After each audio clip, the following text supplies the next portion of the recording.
Hello friends, स्वागत है आप सभी का आपके अपने यूट्यूब चैनल स्टडी सेशन पर। तो फ्रेंड्स, आज हम आरबीएससी क्लास 12, जैसा कि आपको दिख रहा है, RBSC class 12 maths chapter number 3 आव्यूह के पार्ट 2 को स्टार्ट करेंगे। और ये अपन जो चैप्टर है किसके हिसाब से कर रहे हैं? एनसीईआरटी जो सिलेबस है उसके हिसाब से कर रहे हैं भैया, ठीक है। तो RBSC class 12 maths chapter number 3 आव्यूह, जिसे अपन मैट्रिक्स के नाम से भी जानते हैं, कि पार्ट 2 को स्टार्ट करेंगे। तो आज अपना जो टारगेट रहेगा इस वीडियो में क्या कंप्लीट करेंगे उसको समझ लेते हैं एक बार, है ना। टारगेट देख लेते हैं एक बार कि आज का जो टारगेट पॉइंट है अपने वो क्या क्या है, आज अपन क्या कंप्लीट करने वाले हैं। देखिए, नोट्स आपके तैयार होते रहेंगे, कल से कंटिन्यू करना, ठीक है। टारगेट रहेंगे आज अपने, पहला अपन कंप्लीट करेंगे आज के इसमें, कंटिन्यू रखेंगे। और आज अपन आव्यूह के प्रकार, आव्यूह के प्रकार, आव्यूह के जो प्रकार है उन पर डिस्कस करेंगे। यानी इंग्लिश में बोले तो अपन टाइप्स ऑफ मैट्रिसेस, ठीक है। पहला बिंदु ये होगा अपना चर्चा करने का। दूसरा जो बिंदु होगा वो होगा अपने पास आव्यूह की समानता, आव्यूह की समानता या आव्यूह में समानता। कि ये बहुत छोटा ही है, ज़्यादा बड़ा नहीं है, इसी के अंदर आता है ये। आव्यूह के प्रकार के अंदर छोटा सा पॉइंट है equality of matrix, equality of matrix, ठीक है। उसके बाद आज इसी वीडियो के अंदर हम प्रश्नमाला को भी स्टार्ट कर देंगे। प्रश्नमाला 3.1 को अपन स्टार्ट कर देंगे, ठीक है। तो आज की वीडियो बहुत महत्वपूर्ण होने वाली है। पूरी वीडियो को देखेंगे अपन, आव्यूह के प्रकारों को समझेंगे कि कितने प्रकार के आव्यूह होते हैं, ठीक है। कौन कौन से आव्यूह होते हैं उनको समझेंगे, एक एक आव्यूह को समझेंगे, उदाहरणों के माध्यम से समझेंगे। एनसीईआरटी में जो उदाहरण दे रखे हैं उनको भी कंप्लीट करेंगे, ठीक है। फिर अपन प्रश्नमाला के जो पीछे के जो प्रश्न है उनको भी हल करेंगे। तो वीडियो के साथ आप बने रहें अंत तक, तो आप पूरा टॉपिक क्लियर होकर जाएगा, ठीक है। पहला टॉपिक स्टार्ट करते हैं अपने पास। पहला जो टॉपिक है वो है, लिख लीजिए अपनी कॉपी में, बिंदु डालें, आव्यूह के प्रकार, आव्यूह के प्रकार। बेहद इंपॉर्टेंट है, छोटा सा प्रश्न आ जाता है कभी कभी। टाइप्स ऑफ मैट्रिसेस, ठीक है। तो टाइप्स ऑफ मैट्रिसेस देखेंगे।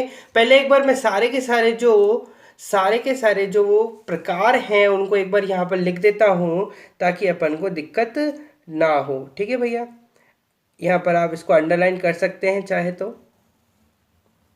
देखिए, सबसे पहला जो प्रकार होता है आव्यूह का वो होता है आपके पास स्तंभ आव्यूह, ठीक है। स्तंभ आव्यूह, आव्यूह का सबसे पहला प्रकार होता है स्तंभ आव्यूह, जिसे अपन इंग्लिश में कहते हैं भाई कॉलम मैट्रिक्स। क्या कहते हैं? कॉलम मैट्रिक्स, ठीक है। सबसे पहला जो है प्रकार, टाइप है आव्यूह का, वो क्या है? स्तंभ आव्यूह। दूसरा जो आव्यूह का प्रकार है वो है पंक्ति आव्यूह। कौन सा है? पंक्ति आव्यूह, जिसको अपन इंग्लिश में कहते हैं रॉ मैट्रिक्स, ठीक है। Raw matrix.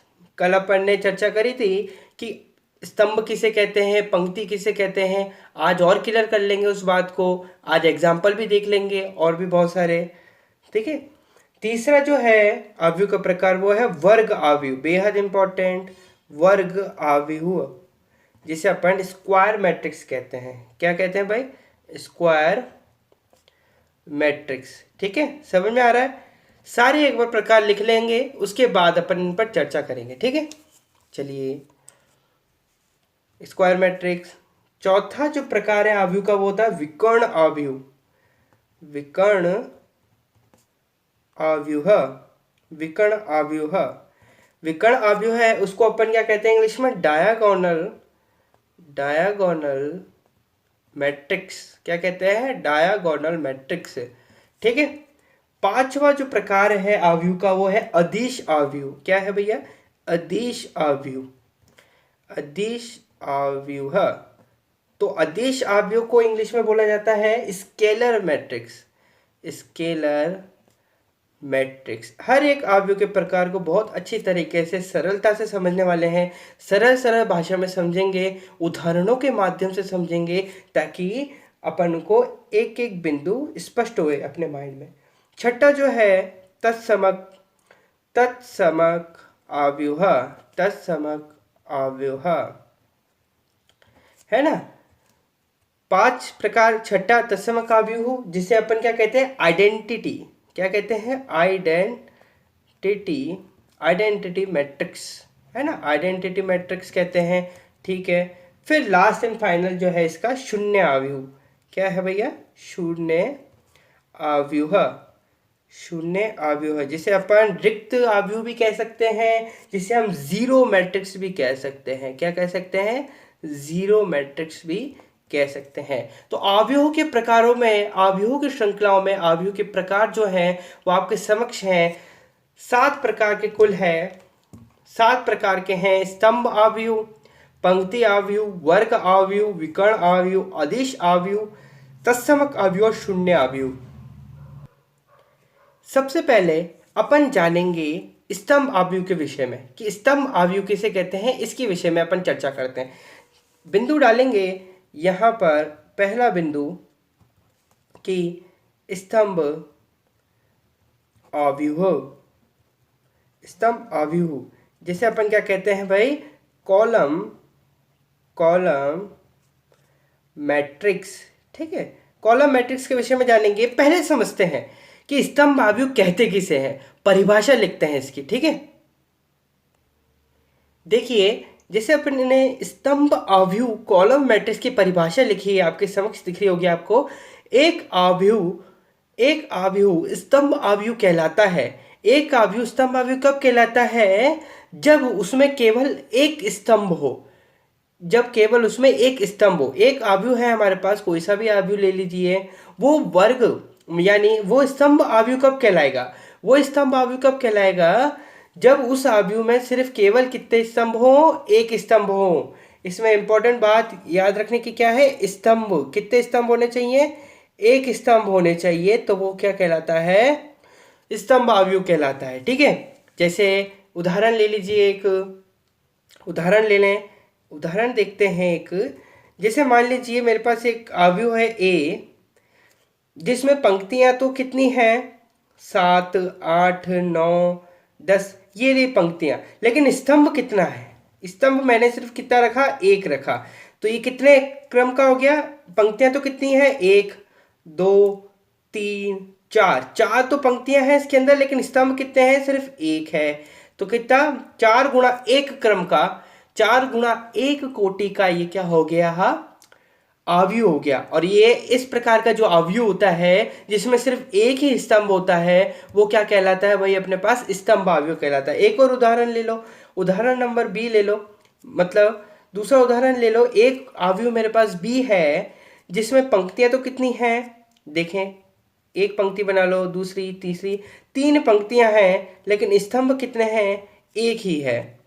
3 तो पंक्तियां हैं, एक पंक्ति, 2 पंक्ति, तीसरी पंक्ति, 3 तो पंक्तियां हैं मेरे पास, गुणा करो, स्तंभ कितने हैं, सिर्फ एक ही है। तो इस प्रकार की जो पंक्तियां होती हैं, इस प्रकार का जो आव्यूह होता है, जिसमें पंक्तियां तो कितनी भी हो सकती हैं, लेकिन स्तंभों की संख्या सिर्फ एक होती है। कितनी होती है भाई, सिर्फ एक होती है। वो जो आव्यूह क्या कहलाता है, स्तंभ आव्यूह कहलाता है। वो आव्यूह कौन सा कहलाता है, स्तंभ आव्यूह कहलाता है।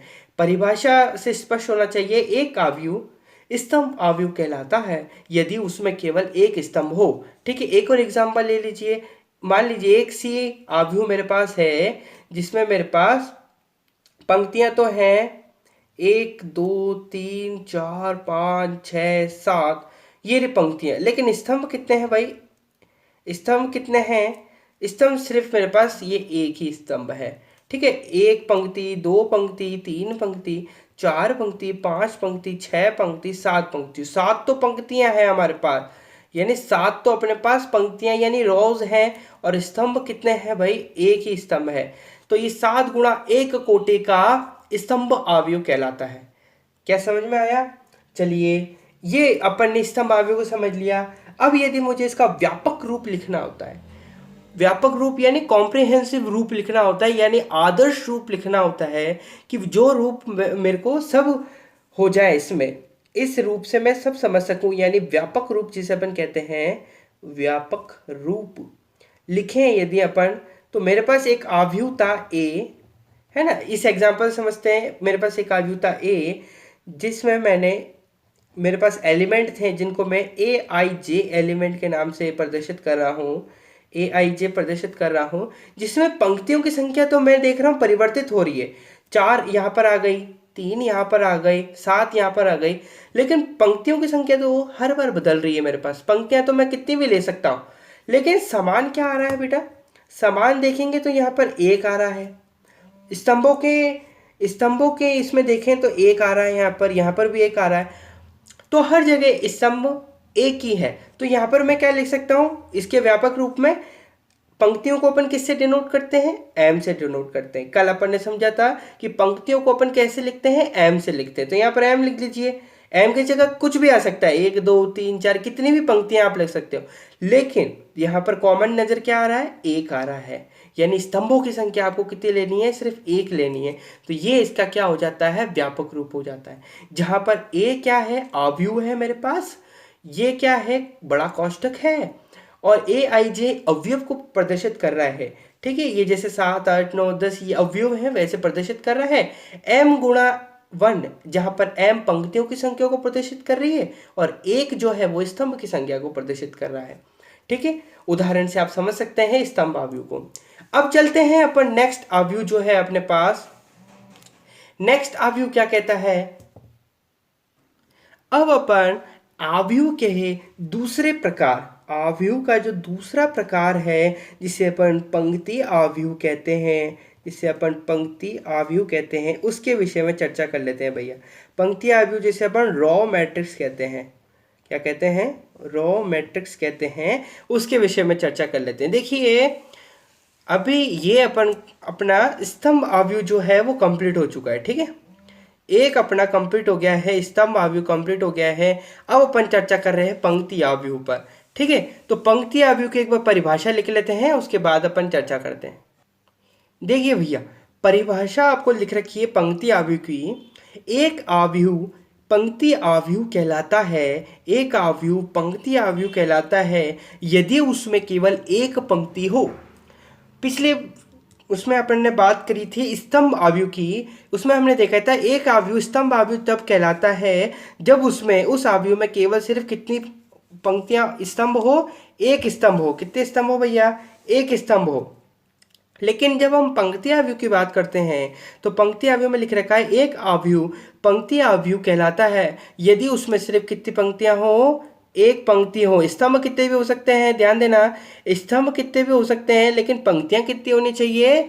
सिर्फ एक पंक्ति होनी चाहिए। कितनी पंक्ति होनी चाहिए? एक पंक्ति होनी चाहिए। चलिए एक उदाहरण से इसको समझ लेते हैं फटाफट से। देखिए, उदाहरण ले लेते हैं अपन। मान लें एक आव्यूह मेरे पास ए है जिसमें मुझे पंक्तियों की संख्या तो एक ही रखनी है, स्तंभ कितने भी हो सकते हैं। तो देखें तो जैसे 1 2 3 4 5 ये मैंने एक आव्यूह तैयार करा। इस आव्यूह में यदि ध्यान से देखें अपन तो स्तंभ कितने हैं?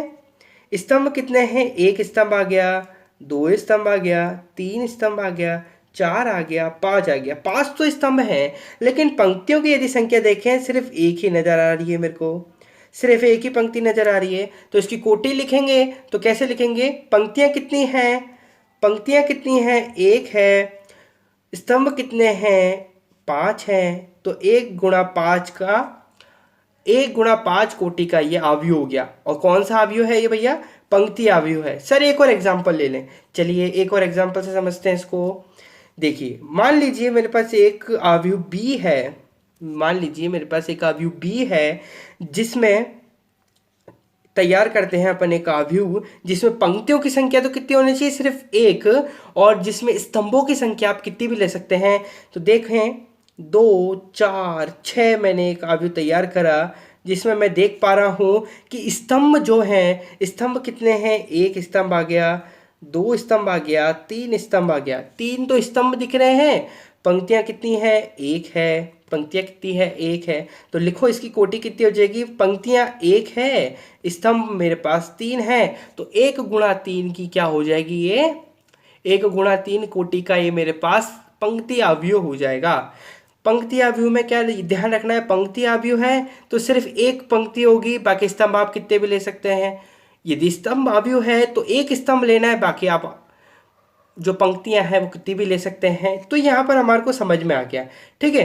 अब इसका यदि मैं व्यापक रूप लिखूं, जैसे मैंने व्यापक रूप लिखा था यहाँ पर किसका, स्तंभ आव्यूह का व्यापक रूप लिखा था, उसी प्रकार से इसका भी लिख सकते हैं अपन व्यापक रूप। अब देखिए आप बताएंगे मेरे को व्यापक रूप कैसे लिखा जाता है इसका। देखिए इसका यदि अपन व्यापक रूप लिखेंगे, इसका यदि अपन व्यापक रूप लिखेंगे तो एग्जाम्पल को देखकर ही लिखना है। मान लीजिए मेरे पास एक आव्यूह था ए, जिसके अवयव, जिसमें जो अवयव है वो कितना है, ए आई जे, जिसमें पंक्तियों की संख्या यदि अपन देखें तो कॉमन आ रही है 1 1, और इस प्रकार से ही 1 चलती जाएगी, ठीक है। पंक्तियों की संख्या में कोई परिवर्तन नहीं हो रहा है, तो यहाँ पर एक लिख दिया अपन ने। लेकिन आव्यूह, जो आव्यूह में स्तंभों की संख्या है, ध्यान देंगे स्तंभों की संख्या है उसमें परिवर्तन तो हो रहा है। यहाँ पर 5 है, यहाँ पर 3 है, तो यहाँ पर अपन इसको स्तंभों को n से डिनोट करते हैं, तो यहाँ पर n लिख देंगे, ठीक है भाई। तो यहाँ पर इसका जो व्यापक रूप हो जाएगा क्या हो जाएगा, ए कोई मेरे पास आव्यूह था, उसमें ए आई जे एलिमेंट्स थे, जहाँ पर आई भी पंक्ति को प्रदर्शित करता है, आई भी पंक्ति में कितने अवयव आ रहे हैं, और जेवे स्तंभ के जो अवयव हैं उनको प्रदर्शित करता है। 1 यहाँ पर प्रदर्शित कर रहा है पंक्तियों की संख्या को, जो कि 1 है, और n यहाँ पर आप पंक्तियाँ कोई सी भी ले सकते हैं, कितनी भी ले सकते हैं। तो यहाँ पर पंक्ति आव्यूह का हमारे को कंसेप्ट क्लियर होना चाहिए बहुत अच्छी तरीके से। तो यहाँ पर एक और टिक मार्क लगाते हैं, फिर आगे बढ़ते हैं, ठीक है। पंक्ति आव्यूह अपने कंप्लीट करा। अब फटाफट से अपन चलते हैं वर्ग आव्यूह पे, जो कि बहुत इंपॉर्टेंट है। अब अपन बात करेंगे अपना जो तीसरा प्रकार है आव्यूह का। आव्यूह का जो अपना तीसरा प्रकार है वो क्या है भाई, वो है अपने पास वर्ग आव्यूह। क्या है, वर्ग आव्यूह। वर्ग आव्यूह बेहद इंपॉर्टेंट है, जिसे अपन क्या कहते हैं इंग्लिश में, स्क्वायर मैट्रिक्स। क्या कहते हैं, स्क्वायर मैट्रिक्स। तो अब अपन स्क्वायर मैट्रिक्स को समझते हैं, वर्ग आव्यूह को समझते हैं कि वर्ग आव्यूह किसे कहते हैं। तो इसकी परिभाषा देखेंगे, बात करते हैं वर्ग आव्यूह की, स्क्वायर मैट्रिक्स की परिभाषा की। तो परिभाषा आपको कहती है कि एक आव्यूह जिसमें पंक्तियों की संख्या स्तंभों की संख्याओं के समान होती है, एक वर्ग आव्यूह कहलाता है। ध्यान से समझना, एक आव्यूह है हमारे पास, उसमें जो पंक्तियों की संख्या है और जो स्तंभों की संख्या है, दोनों की संख्या बराबर है, तो ऐसा आव्यूह क्या कहलाता है, वर्ग आव्यूह कहलाता है। यदि हम इसको मोटे मोटे तौर पर देखें, अतः हम कह सकते हैं, क्या लिखें इसको, यदि अपन एक बिंदु और लिखें, एक्सपेंड करें, तो क्या लिख सकते हैं, अतः एक m गुणा n, अतः एक m गुणा n आव्यूह, एक m गुणा n आव्यूह वर्ग आव्यूह कहलाता है। वर्ग आव्यूह कहलाता है, क्या कहलाता है, कहलाता है यदि m बराबर क्या हो, n हो, जहां पर m क्या है, पंक्तियों की संख्या, और n क्या है, स्तंभों की संख्या, और उसे मतलब इस ऐसे आव्यूह को जिसमें m बराबर n हो, तो हम उसको क्या बोलते हैं, उसे n कोटि का, क्या कहते हैं भैया, कोटि n का वर्ग आव्यूह कहते हैं, कोटि n का वर्ग आव्यूह कहते हैं। समझ में आया। ये 2 पॉइंट आपको लिखने हैं, किसमें, वर्ग आव्यूह के अंतर्गत क्या लिखने हैं, कि एक आव्यूह जिसमें पंक्तियों की संख्या, एक आव्यूह है हमारे पास, उसमें जो पंक्तियों की संख्या है, जो पंक्तियों की संख्या है वो स्तंभों की संख्या के बराबर है, यानी m बराबर n है, तो वह आव्यूह क्या कहलाता है, वह आव्यूह क्या कहलाता है भाई, वर्ग आव्यूह कहलाता है। एक उदाहरण से समझते हैं इसको, एक अच्छा सा उदाहरण लेते हैं। उदाहरण हमारे पास है, देखेंगे एक उदाहरण, एक आव्यूह मेरे पास है a, जिसमें मुझे क्या करना है, पंक्तियों की संख्या और स्तंभों की संख्या दोनों को समान रखना है। तो देखिए पंक्तियों की संख्या मैं लिखता हूँ 1 2 3, है ना, और स्तंभों की संख्या ले लेते हैं 1 2 3, यहाँ देखिए 4 5 6 7 8 9। ठीक है, अब यहाँ इसको देखेंगे, ये आव्यूह मेरे पास है, कि ये आव्यूह है मेरे पास जिसमें पंक्तियों की संख्या यदि देखें तो अपन कितनी है, 1 2 3। ठीक है, पंक्तियों की संख्या 3 है। स्तंभ देखें तो 1 2 3, स्तंभ भी 3 है, यानी इसकी कोटि लिखें तो कितनी हो जाएगी, 3 गुणा 3 की कोटि हो जाएगी। यानी यहाँ पर जो m है हमारे पास कितना है, 3 है, और जो n है वो भी कितना है, 3 है, यानी m बराबर 3 और n बराबर भी 3, तो इसकी कोटि कितनी हो जाएगी, 3 गुणा 3। ठीक है, इसी प्रकार से यदि एक और उदाहरण ले लें, उदाहरण नंबर, जैसे आव्यूह मेरे पास b है कोई, जिसमें कुछ इस प्रकार से है 14 15 16 17 18 19 20 21 22। ठीक है, ये मेरे पास एक उदाहरण है, आव्यूह है मेरे पास। अभी इस आव्यूह में, अभी जो आव्यूह है बी वाला जो आव्यूह है, इसमें देखिए पंक्तियों की संख्या कितनी है, पंक्ति की संख्या देखिए तो 1 पंक्ति आ रही है, 2 पंक्ति आ रही है, 3 पंक्ति आ रही। पंक्ति पता है ना आपको, इस प्रकार से जो क्षैतिज रेखा पर जो अवयव होते हैं उनको अपन पंक्ति कहते हैं। ठीक है, ये 4 तो पंक्तियां हैं। स्तंभ गिने तो 1 स्तंभ, 2 स्तंभ, 3 स्तंभ, 4 स्तंभ, 4 ही स्तंभ है। तो इसकी यदि कोटि लिखना चाहे तो कोटि कितनी हो जाएगी, 4 गुणा 4 की कोटि हो जाएगी।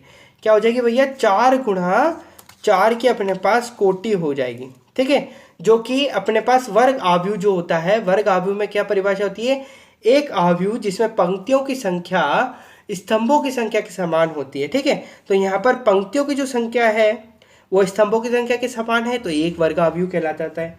ठीक है, तो हमारे को समझ में आ रहा है मोटे मोटे तौर पर। यदि हम इसका व्यापक रूप लिखना चाहें तो कैसे लिखेंगे, देखिए यदि अपन इसका व्यापक रूप लिखना चाहे कि भैया इसको एक ही बारी में समझाना चाहे, कि कोई पूछ ले कि वर्ग आव्यूह किसे कहते हैं बताओ, लिख के बताओ, तो आप हम बार बार इसको इतना बड़ा तैयार थोड़ी ना करेंगे। अपन उसको बोल देंगे भाई ये देख ले, इससे समझ ले यही होता है वर्ग आव्यूह। ये वर्ग आव्यूह का क्या है, व्यापक रूप है। कैसे लिखेंगे व्यापक रूप, मान लीजिए मेरे पास एक आव्यूह है a, ठीक है, जिसके अवयव जो है मान लेते हैं aij है। ठीक है, अब इसमें वर्ग आव्यूह में क्या होता है, पंक्ति और स्तंभ दोनों की जो संख्या है वो बराबर होती है। तो आप कुछ भी लिख सकते हैं, यहाँ पर m गुणा m भी लिख सकते हैं। ठीक है, m गुणा m का मतलब क्या होता है, पंक्ति भी और जो स्तंभ है उन दोनों की संख्या समान है, और n गुणा n भी लिख सकते हैं। तो ये होता है इसका व्यापक रूप वर्ग आव्यूह का। ठीक है, अब नेक्स्ट जो टॉपिक है अपने पास आव्यूह का जो नेक्स्ट टॉपिक है वो है अपने पास चौथा, जिसे अपन कहते हैं विकर्ण आव्यूह। क्या कहते हैं भाई, विकर्ण आव्यूह। एक एक बिंदु को लेके चल रहे हैं, फिर अपन इसमें प्रश्नमाला भी करेंगे, तो लास्ट तक बने रहें। विकर्ण आव्यूह जिसे अपन कहते हैं डायगोनल मैट्रिक्स। क्या होता है ये डायगोनल मैट्रिक्स, विकर्ण आव्यूह क्या होता है, परिभाषा से समझते हैं। देखिए आपके समक्ष विकर्ण आव्यूह जो है उसकी जो परिभाषा है वो क्या कहती है, एक वर्ग आव्यूह। ध्यान दें यहाँ पर क्या लिख रखा है, वर्ग आव्यूह। वर्ग आव्यूह यानी एक वर्ग आव्यूह है, यहाँ पर आव्यूह नहीं है, वो आव्यूह कैसा होना चाहिए, वर्ग आव्यूह। वर्ग आव्यूह का मतलब क्या होना चाहिए, उस आव्यूह में क्या विशेष खासियत होनी चाहिए कि जो पंक्ति और स्तंभों की जो संख्या है वो कैसी होनी चाहिए, बराबर होनी चाहिए। ऐसा आव्यूह जिसमें पंक्ति और स्तंभों की संख्या समान है, यानी एक वर्ग आव्यूह, जो आपको वर्ग आव्यूह का व्यापक रूप दे रखा है। मान लीजिए एक बी वर्ग आव्यूह है जिसमें अवयव बी आई जी एम और कोटि जो है इसकी एम गुणा एम की है, विकर्ण आव्यूह कहलाता है। एक वर्ग आव्यूह विकर्ण आव्यूह कहलाता है यदि विकर्ण के अतिरिक्त जो वो आव्यूह है उसके विकर्ण के अतिरिक्त विकर्ण के अतिरिक्त मैं अभी बताता हूँ विकर्ण किसे कहते हैं, अभी बताते हैं कि अतिरिक्त इसके सभी अवयव कैसे हो, शून्य हो। कैसे अवयव हो, शून्य हो। देखें यहाँ पर एक शब्द आ रहा है विकर्ण, एक शब्द आ रहा है यहाँ पर मेरे पास विकर्ण, जिसे अपन कहते हैं डायगोनल।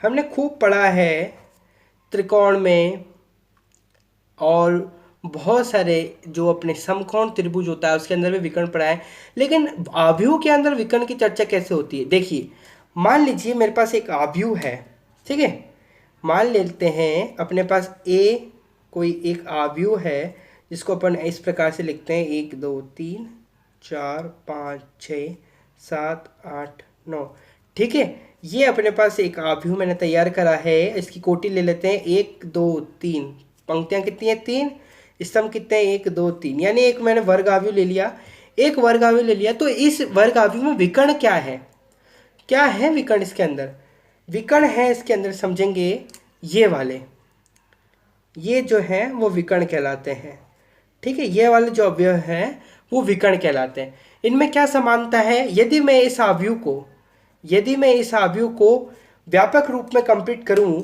यानी जैसे कि मैंने आपको पहले भी बताया था, देखिए जैसे मैं इसको इस प्रकार से लिखूं A11 A12 A13 A21 A22 A23 A31 A32 A33, ठीक है। ये इस प्रकार से मैंने इसको लिखा, जहाँ पर A11 1 के बराबर है, A12 की वैल्यू 2 है, A13 की वैल्यू 3 है, A21 की वैल्यू 4 है, A22 की 5 है। इस प्रकार से मैंने इसको लिखा है ना।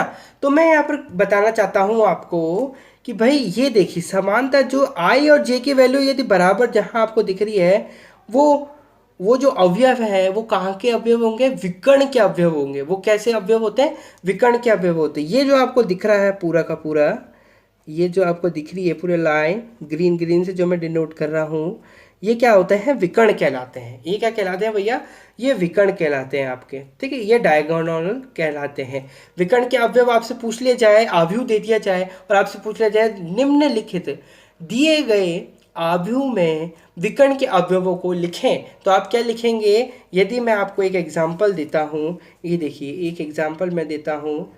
एक आव्यूह मेरे पास बी है, इसको मैंने आपका तैयार करा 3 4 6 9 5 8 1 2 3, ठीक है। ये मैंने तैयार करा, 3 गुणा 3 का ये आव्यूह है। मैंने आपसे पूछा इसमें विकर्ण के अवयव मुझे बताइए, विकर्ण के अवयव लिखिए, तो आप क्या लिखेंगे, विकर्ण के अवयव क्या लिखेंगे, ये वाले विकर्ण के अवयव लिखेंगे। एक विकर्ण का अवयव आप ये वाला लिखेंगे, ये लिखेंगे विकर्ण का अवयव, और ये वाला लिखेंगे। चेक करना हो तो आप इसको इस प्रकार के प्रारूप में लिखकर A11 A22 A33 ऐसे कर कर भी लिख सकते हैं। तो विकर्ण के अवयव कौन कौन से हो गए, एक बार लिखें तो। विकर्ण के जो अवयव हैं वो हो गए 3 हो गया, एक तो 5 हो गया और एक 3 हो गया, ठीक है। 3 5 3 ये अपने विकर्ण के अवयव हो गए। क्या इतनी बात क्लियर है, क्या विकर्ण का कंसेप्ट क्लियर है क्या, कि भाई विकर्ण किसे कहते हैं, ठीक है। अब चलते हैं अपन वापिस अपनी परिभाषा पर। परिभाषा कहती है एक वर्ग आव्यूह विकर्ण आव्यूह कहलाता है यदि विकर्ण के अतिरिक्त, यानी ये जो विकर्ण है इसको छोड़कर इसके सभी अवयव, आव्यूह के सभी जो अवयव है वो कैसे हो भाई, शून्य हो। वो कैसा आव्यूह कहलाता है, विकर्ण आव्यूह कहलाता है। जैसे अब इसका एग्जाम्पल लेते हैं अपन, है ना। अब अपन विकर्ण आव्यूह को समझते हैं। अब अपन विकर्ण आव्यूह के जो उदाहरण है उसको समझते हैं। देखिए मान लेते हैं मेरे पास एक आव्यूह है ना, जो इस प्रकार का एक वर्ग आव्यूह है ना। एक आव्यूह नहीं है, एक वर्ग आव्यूह। एक वर्ग आव्यूह का मतलब जिसमें पंक्तियों और स्तंभों की संख्या समान है, यानी A11, A12, A13, A21, A22, A23, A31, A32, A33। ये मेरे पास एक वर्ग आव्यूह है जिसको मैंने बड़े कोष्टक में बंद कर दिया और जिसकी मैंने बहुत खूबसूरत तरीके से कोटि लिख दी। 3 × 3 का ये आव्यूह है। पंक्तियां 1, 2, 3, स्तंभ 1, 2, 3। ठीक है, इतनी समझ में आया। ये एक वर्ग आव्यूह है। परिभाषा बोलती है विकर्ण आव्यूह, यानी ये जो है विकर्ण के जो अवयव हैं, ये रहा विकर्ण के अवयव, एक विकर्ण का अवयव ये रहा, एक ये रहा और एक ये रहा, यानी इसको छोड़कर ये जितने भी अवयव हैं, ये सारे जितने भी अवयव है वो कैसे हो, शून्य हो, तो वो अवयव कैसे कहलाता है, विकर्ण अवयव कहलाता है। जैसे यही अवयव है, इसके अंदर में जो विकर्ण के अवयव हैं, विकर्ण के जो अवयव हैं उनको मैं चेंज कर देता हूँ। जैसे एक A12 की जगह 0 लिखना है, 0 लिखना है, 0 लिखना है, यहाँ पर 2 लिख लो, 0 लिखना है, 0, 0, 3। तो इस प्रकार का जो अवयव है, इस प्रकार का जो वर्ग अवयव है जिसमें विकर्ण के छोड़कर जितने भी अवयव है वो शून्य हो, तो वो अवयव का कहलाता है, विकर्ण अवयव कहलाता है। क्या बात क्लियर हो रही है? क्या बात क्लियर है क्या? जैसे एक और एग्जांपल ले लेते हैं अपन, एक एग्जांपल ले लेते हैं। मान लेते हैं अपने पास एक बी अवयव है, ठीक है। इसमें मैंने क्या करा, 1, 0, 0, 2, ठीक है। ये मेरे पास एक वर्ग अवयव है जिसमें पंक्ति और स्तंभ कितने कोटि के, 2 × 2 की कोटि का ये मेरे पास एक वर्ग अवयव है। इसमें विकर्ण अवयव कौन कौन से होंगे, कौन बताएगा?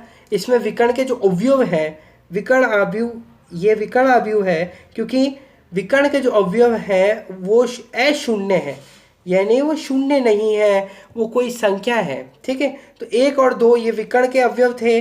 किस प्रकार से चेक करना चाहो तो देख सकते हैं। इसको यदि मैं इस प्रकार से लिखूं, A11, A12, A21, A22, तो यहाँ पर I और J की वैल्यू बराबर आ रही है ना, I बराबर J, I बराबर J। तो ये जो अवयव हैं वो क्या कहलाते हैं, विकर्ण कहलाते हैं। और यहाँ पर जो A12 और A21 की जो वैल्यू है वो 0, 0 है, तो ये विकर्ण अवयव कहलाते हैं। परिभाषा ने आपको बहुत अच्छी तरह समझा रखा है। अगर आप वापिस से अब देखेंगे, समझेंगे, तो एक वर्ग अवयव, एक आपको वर्ग अवयव लेना है। वर्ग अवयव का मतलब आपको जो अवयव है वो किस कोटि का लेना है, 3 × 3 कोटि, यानी जिसमें m और n की जो संख्या है वो दोनों बराबर होनी चाहिए। m बराबर क्या होना चाहिए, n। m जो जहाँ पर पंक्ति को प्रदर्शित करता है और n जहाँ पर स्तंभ को प्रदर्शित करता है, ठीक है। तो अवयव कहलाता है यदि विकर्ण के अतिरिक्त इसके सभी अवयव कैसे हों भाई, शून्य हो, है ना। विकर्ण के जो अवयव है वो अशून्य हो और उसके अलावा जितने भी अवयव हैं वो शून्य हो, तो वो कैसा अवयव कहलाता है, वो कैसा अवयव कहलाता है, विकर्ण अवयव। वह कैसा अवयव कहलाता है, विकर्ण अवयव कहलाता है। बात क्लियर हो रही है मेरे हिसाब से। अब अपन चलते हैं 5वें प्रकार पर। अभी तक अपन ने 5 जो अपने 4 है ना, 4 अपन ने अवयव के प्रकार कंप्लीट करे, स्तंभ अवयव, पंक्ति अवयव, वर्ग अवयव और विकर्ण अवयव, 4 प्रकार अपने कंप्लीट करे। पांचवा जो प्रकार है वो है आपके पास अदिश अवयव। क्या है भाई, अदिश अवयव। ध्यान से समझना, एक एक बात को अपन क्लियर करते हुए चल रहे हैं। अदिश अवयव जिसे अपन कहते हैं स्केलर मैट्रिक्स। क्या कहते हैं भाई, स्केलर मैट्रिक्स। ये क्या होता है इसको भी समझते हैं, इसकी परिभाषा से समझते हैं इसको। इसकी एक बार परिभाषा लिखते हैं। देखिए, अदिश अवयव यानी स्केलर मैट्रिक्स को यदि अपन देखें तो इसकी परिभाषा बोलती है कि एक विकर्ण अवयव, ध्यान दीजिए, एक विकर्ण अवयव, यहाँ पर वर्ग अवयव नहीं बताया गया है ना अवयव बोला है, एक विकर्ण अवयव। विकर्ण अवयव बोलने का मतलब क्या है कि वो जो अवयव है वो वर्ग अवयव भी होना चाहिए और वो विकर्ण अवयव भी होना चाहिए। वर्ग अवयव कैसे कि पंक्ति और स्तंभ की संख्या बराबर होनी चाहिए, और विकर्ण अवयव कैसे कि जो वर्ग अवयव है उसके जो विकर्ण है उसके अतिरिक्त जो जितने भी अन्य अवयव हैं वो कैसे होने चाहिए, शून्य होने चाहिए। इस प्रकार का जो अवयव है वो अदिश अवयव कहलाता है। वो इस प्रकार का जो अवयव है वो अदिश अवयव कहलाता है यदि इसके विकर्ण के अवयव समान होते हैं। यानी विकर्ण के जो अवयव हैं वो समान हैं और बाकी जो अवयव है वो शून्य है और वो पंक्ति और स्तंभ की संख्या जो है वो समान है, तो वो कैसा अवयव कहलाता है? अदिश अवयव कहलाता है। यानी एक अवयव देखेंगे, अदिश अवयव की बात करें तो अदिश अवयव किन किन से मिलकर बन रहा है? अदिश अवयव जो है वो मिलकर बन रहा है एक वर्ग अवयव से प्लस विकर्ण अवयव से मिलकर बन रहा है ना? विकर्ण अवयव से मिलकर बन रहा है। अब वर्ग अवयव मतलब, वर्ग अवयव का मतलब क्या है भाई? वर्ग अवयव का मतलब ये है कि जो उसमें m बराबर क्या होना चाहिए? n होना चाहिए। ठीक है, m बराबर n होना चाहिए। और विकर्ण अवयव से मतलब क्या है परिभाषा में? विकर्ण अवयव से मतलब है कि विकर्ण के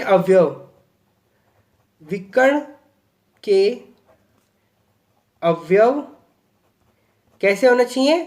विकर्ण के अवयव अशून्य होने चाहिए। कैसे? अशून्य है। विकर्ण के अवयव अशून्य है और बाकी जो अवयव हैं वो कैसे हैं? शून्य है। विकर्ण के अवयव अशून्य। तो इस प्रकार का जो अवयव है ये दोनों जब मिल जाएंगे और वो अदिश अवयव कहलाएगा। और अदिश अवयव में एक और भी है कि जो विकर्ण के अवयव हैं, विकर्ण के अवयव समान है। क्या है भैया? समान है।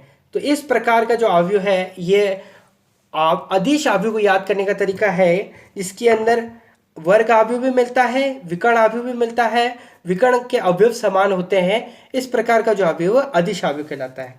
इसका एक बार फटाफट से एग्जाम्पल देख लेते हैं। एग्जाम्पल ले लेते हैं, एक अवयव है मेरे पास a, ठीक है।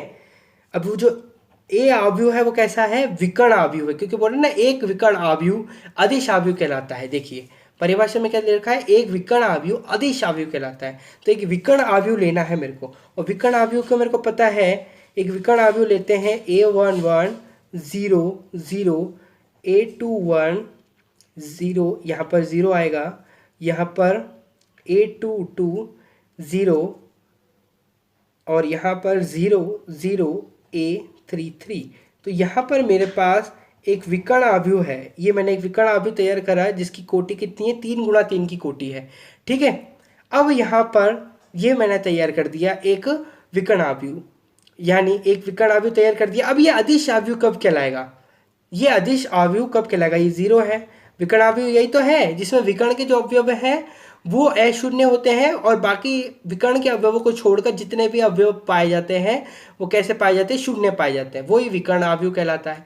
अब एक विकर्ण अवयव अदिश अवयव कहलाता है यदि इसके विकर्ण के अवयव यानी जो A11 A22 A33 ये जितने भी अवयव हैं वो समान हो। किस प्रकार से? जैसे इसको यदि लिखना चाहें अपन संकेतक रूप में, संख्याओं के रूप में लिखना चाहे तो यहाँ पर 1 9 लिख लीजिए। यहाँ पर 9 0 0 0 9 0 0 0 9।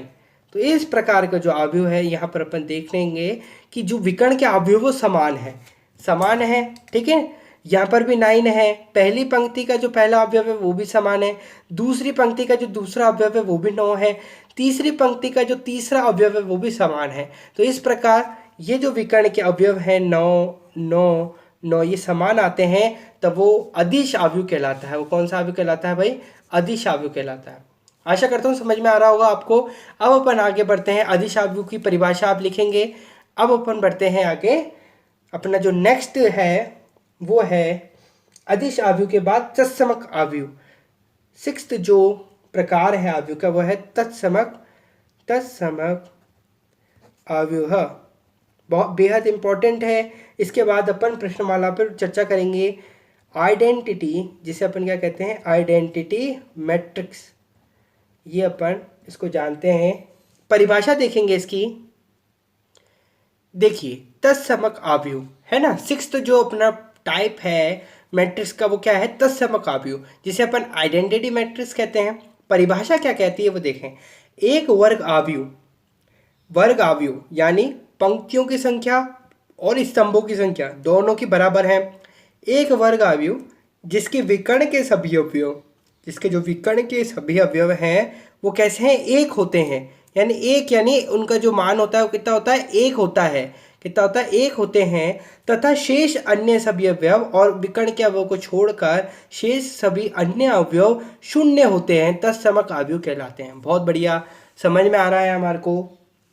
एक उदाहरण से समझ लेते हैं। एक अवयव है मेरे पास, उदाहरण ले लीजिए। एक अवयव है मेरे पास ए, जो कि वर्ग अवयव है, तो पंक्तियों की संख्या और स्तंभों की संख्या दोनों समान होनी चाहिए। A11, A12, A13, A21, A22, A23, A31, A32 और A33। ये मेरे पास एक वर्ग अवयव तैयार कर दिया मैंने। ठीक है, एक मैंने वर्ग अवयव तैयार कर दिया, और वर्ग अवयव तैयार कर दिया तो जिसके विकर्ण के सभी अवयव एक हों। यहाँ पर विकर्ण के अवयव हमारे को कैसे रखने हैं, यानी A11, A22 और A33, इनके जो मान है वो कितने रखने हैं, एक रखने हैं। कितने रखने हैं, एक रखने हैं। और बाकी इनको छोड़कर जितने भी अवयव हैं उनको शून्य रखने हैं। तो इस प्रकार का जो अवयव होता है वो क्या कहलाता है, तत्समक अवयव होता है। जैसे लिखिए, यहाँ पर मैं क्या लिख लेता हूँ, 1 लिख लेता हूँ यहाँ पर। ठीक है, 0, 0, 0, यहाँ पर वापस से 1 लिख लेंगे, यहाँ पर 0 आ जाएगा। ठीक है, मैं यहाँ पर आपको सुलभ लगे इसलिए मैं यहाँ पर ऐसे लिख रहा हूँ 0, 0 और यहाँ पर 1। ठीक है, तो इस प्रकार का जो अवयव है ये अपन ने तैयार करा। ये जो आपको दिख रहा है कि जो विकर्ण के जो अवयव है वो उनका जो मान है वो एक है, एक है, एक है, और इनको छोड़कर जितने भी अवयव हैं वो कितने, शून्य हैं। तो वो क्या कहलाता है, तत्समक अवयव कहलाता है। इसकी कोटि यदि अपन लिखना चाहें तो कितनी हो जाएगी, 3 गुणा 3 का ये एक वर्ग अवयव है, यानी कोटि 3 का ये एक वर्ग अवयव कहलाता है। ठीक है, जिसमें जो विकर्ण के जो अवयव है वो एक एक और शेष छोड़कर शून्य होते हैं। ठीक है, ये अपना तत्समक अवयव कहलाता है। अब इसमें एक और बिंदु है तत्समक अवयव में कि अपन तत्समक कि हम तत्समक अवयव को किससे निरूपित करते हैं, IN द्वारा निरूपित करते हैं। यदि आपको पर्टिकुलरली पूछ लिया जाए कि भाई तत्समक अवयव लिखिए, तो वहाँ आप A B मत ले लेना। वहाँ आपको, क्योंकि तत्समक अवयव की जो डेफिनेशन है और इसमें जो बिंदु दे रखे हैं उसके अंतर्गत आपको एक नोट में यह भी लिखना है कि तत्समक अवयव को IN द्वारा निरूपित करते हैं। तो आप जब भी तत्समक अवयव के रिगार्डिंग कोई एग्जाम्पल देवें तो आपको क्या लिखना है, IN लिखना है। ठीक है, IN द्वारा निरूपित करते हैं। क्या बात क्लियर है क्या? अब अपन अपने इसका अवयव के प्रकारों का जो अंतिम प्रकार है उस पर चर्चा करते हैं। अंतिम जो प्रकार है वो है आपके पास शून्य अवयव। क्या है भाई, शून्य अवयव। शून्य अवयव जिसे अपन जीरो मैट्रिक्स या फिर रिक्त अवयव भी कह सकते हैं। ठीक है, जीरो मैट्रिक्स। परिभाषा देखते हैं, परिभाषा क्या है इसकी। देखिए, शून्य अवयव, जैसा इसका नाम वैसा इसका काम। शून्य अवयव की यदि परिभाषा देखें तो क्या है, एक अवयव शून्य अवयव कहलाता है। कोई भी आपको लिमिट नहीं दे रखी है, ना कोई आपको सीमा दे रखी है कि भैया ये एक वर्ग अवयव है या फिर एक विकर्ण अवयव। सिंपल सा लिख रखा है, एक अवयव शून्य अवयव कहलाता है यदि इसके सभी अवयव कैसे हो भाई, शून्य हो। सिंपल सी बात है, एक अवयव शून्य अवयव कहलाता है यदि उसके सभी अवयव कैसे हो, शून्य हो। एक एग्जांपल समझ लेते हैं, और एक एग्जांपल मेरे पास है, जैसे एक एग्जांपल लेता हूं मैं, 0 0 0 0 0 0। तो ये एक प्रकार, पंक्तियां कितनी, 2 1 2, स्तंभ कितने, 1 2 3। तो 2 गुणा 3 का मैंने एक अवयव तैयार करा जिसके सभी अवयव कैसे हैं, शून्य है। तो इसको अपन शून्य अवयव कहते हैं। अब इसमें एक और बात आती है कि शून्य अवयव को, बात आती है शून्य अवयव के निरूपण की। तो शून्य अवयव को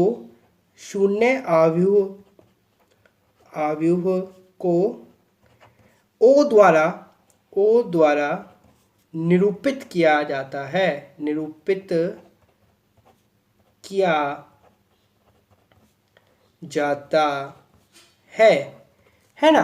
क्या लिखेंगे भाई कि जो शून्य अवयव को ओ द्वारा निरूपित किया जाता है। ठीक है, तो यहाँ पर हमारे पास सातों के सातों जो अवयव के प्रकार थे वो कंप्लीट हो गए हैं। एक बार रिमाइंड करा देता हूँ आपको कौन कौन से प्रकार अपन ने चर्चा करी। पहला था अपने पास स्तंभ अवयव, जिसकी अपने चर्चा करी। दूसरा था पंक्ति अवयव। तीसरा था वर्ग अवयव। चौथा था विकर्ण अवयव। पांचवा था अदिश अवयव। छठा था तत्समक अवयव और सातवां था शून्य अवयव, जो अभी अभी अपन ने कंप्लीट करा। तो ये 7 प्रकार थे अवयव के, जिनको अपन ने भली भांति रूप से समझा। अब अपन समझने वाले हैं अवयव की समानता। ठीक है, उसके बाद अपन स्टार्ट करेंगे। ठीक है, देखिए अब अपना जो चर्चा का बिंदु है, नेक्स्ट बिंदु जो आपको अपने नोट्स में लिखना है वो क्या लिखना है, अवयव की समानता, यानी इक्वलिटी ऑफ मैट्रिसेस। यानी इसमें अपन क्या देखने वाले हैं, 2 अवयव हैं हमारे पास, इसमें अपन 2 अवयव लेंगे और उनकी समानता देखेंगे, उनको समान करेंगे। यदि वो एक दूसरे के बराबर हैं तो इसके क्या परिचायक है, इसका क्या प्रतीकात्मक रूप होगा कि वो दोनों बराबर हैं, तो उसमें क्या क्या होगा। जैसे मान लेते हैं मेरे पास कोई अवयव ए है, मेरे पास कोई अवयव मान लेते हैं ए है, इसके एलिमेंट में मान लेता हूँ ए आई जे, और इसका जो कोटि है वो m गुणा n की कोटि है। ठीक है, इसी प्रकार से मैंने एक और अवयव ले लिया, बी अवयव ले लिया, जिसमें जो एलिमेंट है वो ए आई जे है और इसकी भी जो कोटि है वो m गुणा n की है। तो मैं इन दोनों अवयवों को बराबर कब कहूँगा, तो मैं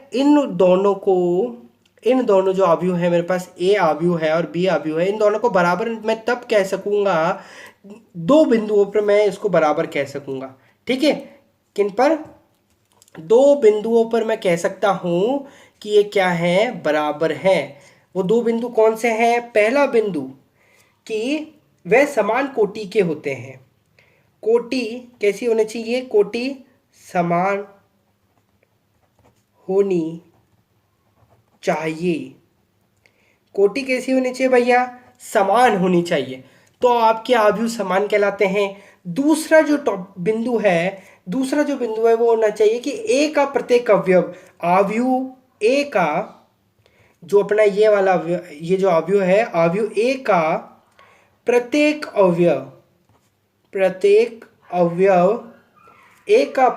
अवयव बी के संगत, अवयव बी के संगत अवयव के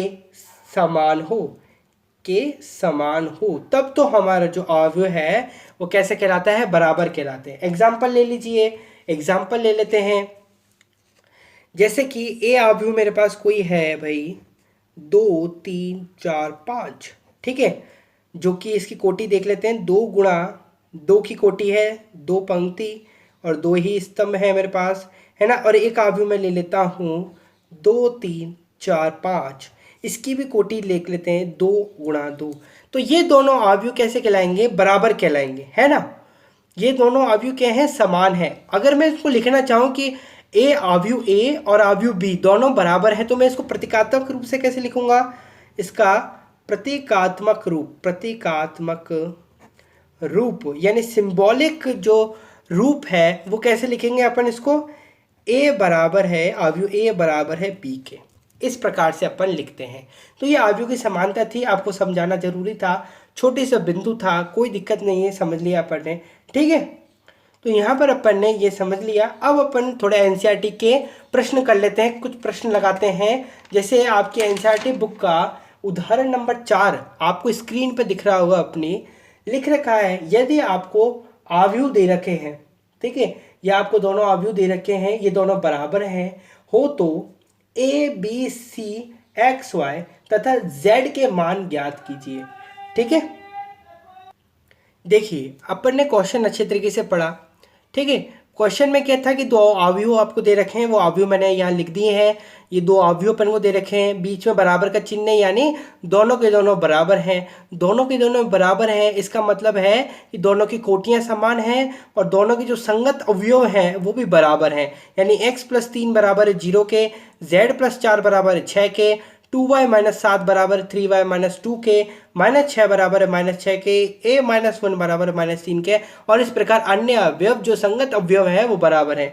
यानी पहले स्थान पर आने वाला ए आव्यूह का बी आव्यूह के यानी दूसरे वाले आव्यूह के पहले स्थान के बराबर है। ठीक है, ये बोल रखा है। और आपसे पूछा क्या है, आपसे पूछा कि A B C X Y Z इनके मान आपको ज्ञात करने हैं। तो कैसे करोगे, वही अपन को जो अपन को दे रखा है डेटा उसके माध्यम से अपन इसको सॉल्व करेंगे। कैसे करेंगे, अपन को प्रॉपर्टी पता है, सॉल्यूशन देखते हैं।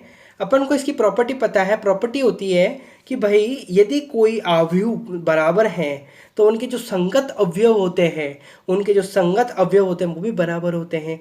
ठीक है, इस हिसाब से अपन संगत अवयवों की तुलना करते हैं, है ना। तो यहाँ पे लिखेंगे संगत अवयवों की तुलना करने पर, संगत अवयवों की यदि अपन तुलना करेंगे तो संगत अवयव, जैसे पहला जो संगत अवयव है वो है x प्लस 3 बराबर 0। तो यहाँ से अपन x प्लस 3 बराबर 0 आपको दिख रहा है, पहला जो संगत अवयव वो क्या है, x प्लस 3 बराबर 0। यदि यहाँ से अपन x का मान निकालना चाहे तो कैसे निकलेगा, x बराबर क्या आ जाएगा, माइनस 3 आ जाएगा। क्या बात क्लियर है क्या। चलिए, तो अपना पहला मान यहाँ से निकल के आ चुका है, बहुत बढ़िया। चलिए अब दूसरा अपन देखते हैं, संगत अवयव है z प्लस 4। z प्लस 4 संगत अवयव, पहली प्लेस पर ये आ रहा था, ये भी पहली प्लेस पर आ रहा था, इसलिए हमने इनको बराबर रख लिया। ये दूसरी प्लेस पर आ रहा है, इसी के संगत दूसरी प्लेस पर 6 आ रहा है, तो इसको बराबर कर लिया 6। यहाँ से z का मान निकाल लेते हैं। z का मान कैसे निकलेगा, z यहीं रहेगा, 4 इधर जाएगा, 6 में से 4 के कितने बचेगा, 2 बचेगा। बहुत बढ़िया, चलिए ये लिख लिया, यहाँ पर z का मान भी निकल गया। आगे बढ़ते हैं इसी प्रकार तीसरे बिंदु पर।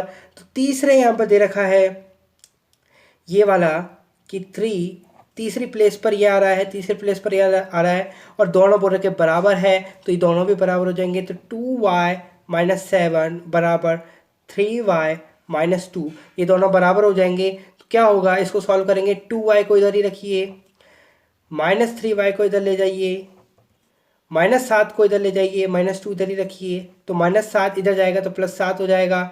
सॉल्व करें इसको, क्या आएगा, 2y माइनस 3y बराबर माइनस वाई बराबर 7 में से 2 गया तो कितने बचेंगे, 5 बचेंगे। उल्टा कर दो इसको तो y बराबर कितना आएगा, 5 आ जाएगा। किसका, माइनस का 5। तो y बराबर क्या आ जाएगा, माइनस का 5 आ जाएगा। ठीक है, तो y की वैल्यू कितनी आ जाएगी, माइनस का 5 आ जाएगी। बहुत बढ़िया। चलिए अब बढ़ते हैं अपन चौथे वाले पर। किस किस के मान ज्ञात हो गए, एक्स वाई जेड के मान ज्ञात हो गए।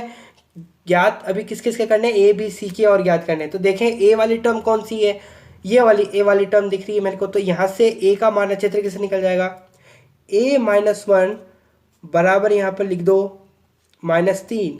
क्यों लिखेंगे, क्योंकि इसके संगत अवयव है, संगत अवयव की अपन तुलना कर रहे हैं, यहाँ लिख रखा है संगत अवयव की तुलना करने पर। तो संगत अवयव की तुलना करेंगे, इसको यहाँ पर रखिए। तो a का मान जब अपन निकालेंगे तो माइनस 1 उधर चला जाएगा, जिसका प्लस का हो जाएगा, तो यहाँ पर क्या जाएगा, माइनस का 2 आ जाएगा। ठीक है, a की जो मान आ जाएगा वो कितना आ जाएगा, माइनस का 2। बहुत बढ़िया। अब बढ़ते हैं अपन आगे, पांचवा जो बिंदु है, a का मान ज्ञात हो गया। अब पांचवा जो बन सकता है संगत अवयव, b का जो मान अपन को ज्ञात करना है, तो b का मान यहाँ से ज्ञात हो सकता है ना, b माइनस 3 ये रहा, 2b प्लस 4 ये रहा, दोनों की तुलना कर लो, b माइनस 3 ये रहा बराबर 2b प्लस 4 ये रहा। इसको अपन ने करा तो देखिए b ये रहा, यहाँ का यहीं रखो, माइनस 2b को इधर ले आओ। ठीक है, 4 इधर रखो, माइनस 3 है तो यहाँ पर जाके प्लस 3 हो जाएगा। b माइनस 2b यानी माइनस का b बराबर 7, यानी इसको उल्टा करेंगे तो कितना देगा, b बराबर 7। ठीक है, b बराबर 7। तो b का मान भी आ गया, a का मान आ गया अपने पास, b का मान आ गया, बचा किसका है, अब c का मान बचा हुआ है। तो यहाँ पर कितना आएगा, माइनस का 7 आएगा। ठीक है बच्चा, क्योंकि ये माइनस का है, इसको माइनस इसमें से कॉमन लेंगे तो यहाँ पर माइनस का आ जाएगा। ठीक है, अब नेक्स्ट बचा है अपने पास सिर्फ c का मान। तो c का मान यदि अपन देखने वाले हैं तो क्या आएगा, देखिए c का कहाँ से निकलेगा मान, यहाँ पर देखेंगे c का कहाँ से निकल सकता है, 2c प्लस 2 और 0 यहाँ से निकल सकता है ना। 2c प्लस 2 यहाँ पर मैं लिख सकता हूँ 2c, यहाँ पे देखिए 2c प्लस 2 बराबर 0। ठीक है, ऐसे लिख सकता हूँ क्योंकि संगत अवयव है, मुझे तो सिर्फ अपना आंसर लाना है, कैसे भी लाऊं मैं। ठीक है, तो मैंने ये लिखा, तो 2c को मैं इधर ही लिखता हूँ, इसको इधर भेजते हैं, -2 c इधर, -2/2 c बराबर कितना गया -7। चलिए बहुत अच्छे, अपन ने x का मान ज्ञात कर लिया, y का मान ज्ञात कर लिया, z का मान ज्ञात कर लिया, a का मान ज्ञात कर लिया, b का मान ज्ञात कर लिया और एट द लास्ट c का मान भी ज्ञात कर लिया। तो यही अपन को प्रश्न में बोला था। तो एनसीईआरटी के उदाहरण नंबर 4 अपन ने बहुत अच्छी तरीके से सॉल्व करा। अब अपन बढ़ते हैं आगे उदाहरण नंबर 5 पर। उदाहरण नंबर जो 5 है वो आपको अपनी स्क्रीन पर दिख रहा होगा, पढ़ लेते हैं एक बार। क्या दे रखा है आपको, आव्यूह दे रखे हैं वही, और आव्यूह दे रखे हैं जो दोनों बराबर हैं हो तो ए बी सी तथा डी का मान ज्ञात कीजिए। वही आपको ए बी सी डी का मान ज्ञात करना है। देखिए मैं प्रश्न लिख लेता हूँ एक बार। देखिए वैसे तो आपको क्वेश्चन ऊपर दिख ही रहा होगा, मैंने यहाँ पर लिखा है अपने पास दो आव्यूह हैं 2a + b, a - 2b, 5c - d, 4c + d। आपको दे रखा है बराबर, इसके बराबर दे रखा है और आपसे पूछा है कि a, b, c और d का आपको मान ज्ञात करना है। कैसे करेंगे, वही है, यदि मुझे बराबर दे रखे हैं, यदि आव्यूह मुझे दो आव्यूह बराबर दे रखे हैं तो मुझे पता है उनकी कोटि समान होती है और उनके जो संगत अवयव है वो आपस में बराबर होते हैं। तो ये वाली जो संगत अवयव वाली प्रॉपर्टी है उसका यूज़ करूँगा मैं, और इसका सॉल्यूशन यदि मैं देखने वाला हूँ तो अपन क्या करेंगे, संगत अवयवों की तुलना करने पर, संगत अवयवों की तुलना करने पर, संगत अवयवों की तुलना करने पर करिए। संगत अवयवों की तुलना 2a + b की 4 से करिए। सबसे पहला 2a + b बराबर 4। अब आप बोलेंगे सर यहाँ तो दोनों टर्म एक साथ आ गई, यानी a भी आ गई b भी आ गई, तो अब कैसे ज्ञात करेंगे, कैसे ज्ञात करेंगे। यहाँ से आप सिंपल से b की वैल्यू ज्ञात कर लो। कैसे, b बराबर आप 4 - 2a की वैल्यू इस प्रकार से लिख लो, तो ये आपको समीकरण नंबर 1 मिल गया। ठीक है, b की वैल्यू आपके पास क्या आई, समीकरण नंबर 1। ठीक है, b बराबर 4 - 2a आपके पास ये वैल्यू आ गई। चलिए अब एक और बार संगत अवयव तुलना कर लेते हैं। a - 2b, a - 2b बराबर -3 के बराबर लिख लेते हैं। b का मान मेरे पास था क्या, 4 - 2a, तो रख दो यहाँ पर a - 2, 4 - 2a बराबर -3। सॉल्व करेंगे, a -4 × 2 = 8 प्लस 4a बराबर -3। तो यहाँ से देखिए 4a 5a यहाँ पर आ गया, -3 + 8 5a बराबर 5। तो a बराबर कितना आ गया आपके पास 1। ठीक है, a बराबर 1 आ गया, समीकरण नंबर 2 दे दो। तो समीकरण नंबर 2 से यहाँ देखेंगे, समीकरण नंबर 2 से मान समीकरण नंबर 1 में रखने पर, तो समीकरण का मान रखेंगे तो b का मान कितना आ जाएगा, यदि a की जगह मैं 1 रखूं तो कितना आएगा 4 - 2, तो b का मान कितना आ गया 2 आ गया। चलिए a और b का मान अपने पास निकल चुका है। अब बात करते हैं अपन तीसरे संगत अवयव की तुलना करेंगे। 5c - d बराबर आपको दे रखा है 11, 5c - d बराबर आपको दे रखा है 11। तो यहाँ से आप बड़े आसानी से किसका मान निकाल लीजिए, d का मान निकाल लीजिए। तो d का जब मान निकालोगे आप तो 5c - 11 आ जाएगा। d को इधर ले जाएंगे तो पॉजिटिव हो जाएगा, 11 को इधर लाएंगे तो ये नेगेटिव का हो जाएगा। तो d की वैल्यू यहाँ आ जाएगी। इसको दे देते हैं समीकरण नंबर 3। अब देखिए, अब अपन चौथा संगत अवयव है अपने पास 4c + 3d बराबर 24।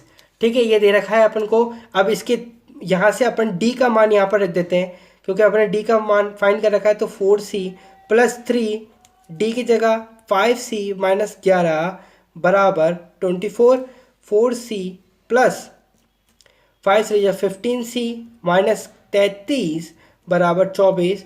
तो 15c + 4 19c हो जाएंगे बेटा, और 24 + 33 19c बराबर यहाँ पर कितना हो जाएगा, 24 + 33 कितना होता है, 4 और 3 7 और 5, तो c बराबर कितना हो जाएगा 3। 3 के 19 को 3 बार अपन बोलते हैं तो 57 आ जाएगा। 19 दिया 57 आ जाएगा। तो ए बी सी का मान अपन को ज्ञात हो गया। अब यहाँ पर यदि मुझे सी का मान पता चल गया तो मैं यहाँ पर इसका मान इस वाली इक्वेशन में रख लूँगा, जहाँ पर मेरे को डी का मान भी मिल जाएगा। सी का मान 3 है तो 5 3 माइनस 11, तो 5 3 जा 15 माइनस 11, तो 15 में से 11 गए तो कितने बचेंगे 4, तो डी का मान कितना आ गया 4। तो इस प्रकार से मेरे पास ए बी सी का मान कितना आएगा, देखिए ए का मान मेरे पास आया 1, बी का मान मेरे पास आया 2, सी का मान आया मेरे पास 3 और डी का मान आया मेरे पास 4। तो इस प्रकार से मैंने सॉल्व करा पूरा का पूरा क्वेश्चन आपके सामने। तो ये हो गया अपने जो एनसीईआरटी के जो उदाहरण थे, अपन ने सारे के सारे उदाहरण कंप्लीट करे। अब अपन प्रश्नमाला पे बढ़ते हैं आगे। अब अपन स्टार्ट करते हैं प्रश्नमाला 3.1। तो ध्यान देंगे प्रश्नमाला 3.1 है, उसमें जो सबसे पहला सवाल है वो आपको अपनी स्क्रीन पर दिख रहा होगा। लिखा है आव्यूह ए आपको दे रखा है के लिए ज्ञात करना है। क्या क्या ज्ञात करना है, पहला बिंदु ज्ञात करना है, आव्यूह की कोटि ज्ञात करनी है। दूसरा ज्ञात करना है अवयवों की संख्या ज्ञात करनी है। तीसरा अवयव A13 A21 A33 A24 और A23 अपन को ज्ञात करना है। तो बहुत बढ़िया, पहले लिख लेते हैं आव्यूह कौन सा दे रखा है। चलिए, तो अपन ने यहाँ पर आव्यूह को तो लिख लिया। क्या दे रखा था, ए आव्यूह दे रखा था अपन को, ये आव्यूह दे रखा है अपन को। तो सबसे पहला प्रश्न अपन को दे रखा था कि आव्यूह की कोटि ज्ञात करनी है। तो सभी बच्चों को पता है आव्यूह की कोटि ज्ञात करनी है। तो क्या कैसे लिखेंगे आव्यूह की कोटि, पंक्ति क्या है अपने पास, देखिए एक पंक्ति, दो पंक्ति, तीन पंक्ति, तीन पंक्तियां हैं तो आव्यूह की कोटि 3 आ गई। स्तंभ कितने हैं, एक स्तंभ, दो स्तंभ, तीन स्तंभ, 4 स्तंभ। तो 4 स्तंभ है तो 3 गुणा 4 का ये 3 गुणा 4 कोटि का ये आव्यूह हो गया। तो कोटि तो कितने हो गए अपने पास, 3 गुणा 4। तो यहाँ लिख सकते हैं अपन, पहले का उत्तर लिख सकते हैं कोटि बराबर 3 गुणा 4। बहुत बढ़िया। अब दूसरा अपन को दे रखा था कि अवयवों की संख्या ज्ञात करनी है। तो मैंने आपको बताया था, बेहद अच्छे तरीके से मैंने बताया था कि इस प्रकार से ज्ञात मत करना है 1 2 3 कर कर, अपन मॉडर्न तरीके से ज्ञात करेंगे अवयवों की संख्या। तो अवयवों की जब संख्या अपन ज्ञात करेंगे तो कैसे ज्ञात करेंगे, 3 गुणा 4, जो कोटि है उसकी उसको आपस में मल्टीप्लाई कर देंगे। आपस में मल्टीप्लाई करेंगे तो कितना आएगा 12। तो 12 इसके अवयवों की संख्या हो जाएगी। बहुत बढ़िया।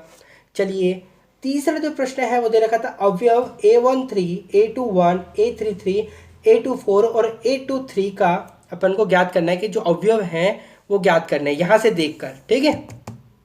तो कैसे ज्ञात करेंगे, तीसरा जो है उसमें सबसे पहले आपको दे रखा है A13। तो A13 की वैल्यू क्या होगी, यहाँ पर A13, ए तो अवयव को प्रदर्शित करता है, 1 किसको प्रदर्शित करता है, आई भी पंक्ति को। आई किसको प्रदर्शित करती है, पंक्ति को। तो आई भी पंक्ति के तीसरे अवयव को प्रदर्शित करता है। तो कैसे करेंगे, पंक्ति कौन सी है, पहली, तो पहली पंक्ति ये रही, तो पहली पंक्ति का तीसरा अवयव यानी 19। तो यहाँ पर I13 कितना हो जाएगा 19। फिर आपको दे रखा है A21 यानी दूसरी पंक्ति का पहला अवयव, दूसरी पंक्ति का, ये पहली पंक्ति है, ये दूसरी पंक्ति है, दूसरी पंक्ति का पहला अवयव 35 है। तो यहाँ 35 लिख देंगे। बहुत अच्छे, समझ में आ रहा है हमें।